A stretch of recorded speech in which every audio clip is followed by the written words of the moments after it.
So, why don't you introduce yourself? You're my mom. Hi, I'm LeighAnn. I'm Michael's mom.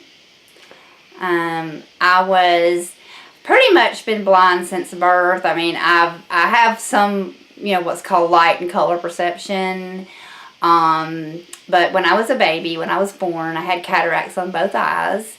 And when I was 7 months old, they removed the cataracts. And I developed glaucoma at a very young age. So my vision went very quickly. And by the time I was 12 years old, I was completely using Braille, which was around the time I became interested in makeup. And Lord, you should have seen some of the faces I had when I was learning to put it on. So, around the time you were coming of age to wear makeup, it was the 80s, right? Yeah, it was like 84, 85. All the really bright colors were in, the big blue eyeshadows, and, yeah, people did wear their makeup a lot heavier in the 80s than they do now. But, they wanted their MTV, but they also wanted extremely intense eyeshadow. Oh, and we're talking, I mean, you could put on some green and stand out in the cars that go by. But yeah, and I remember something people always telling me, if you got on enough where you can see it, it's too much. And I'm like, well, what's the point in wearing it if I can't see it? But my vision was so bad that when I would be able to see it, I would have on too much. So... At what point did you start getting more comfortable wearing makeup? I mean, I'd say into my teens, on up into my teens, 20s.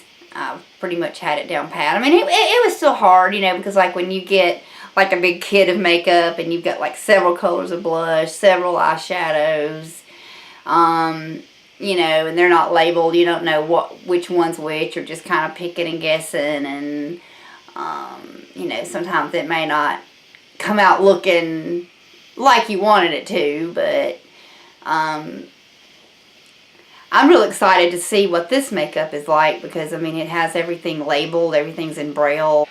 What is shopping for makeup like? Is it it's difficult? Terrible. Yeah. Yeah, because, I mean, when you can't read the things, that says what shade is what, you get something home, it's 8 shades lighter than it's supposed to look, or it's too dark, it's too bronze, it's too peach, With this, I want something where I exactly know what I have and what it's going to look like.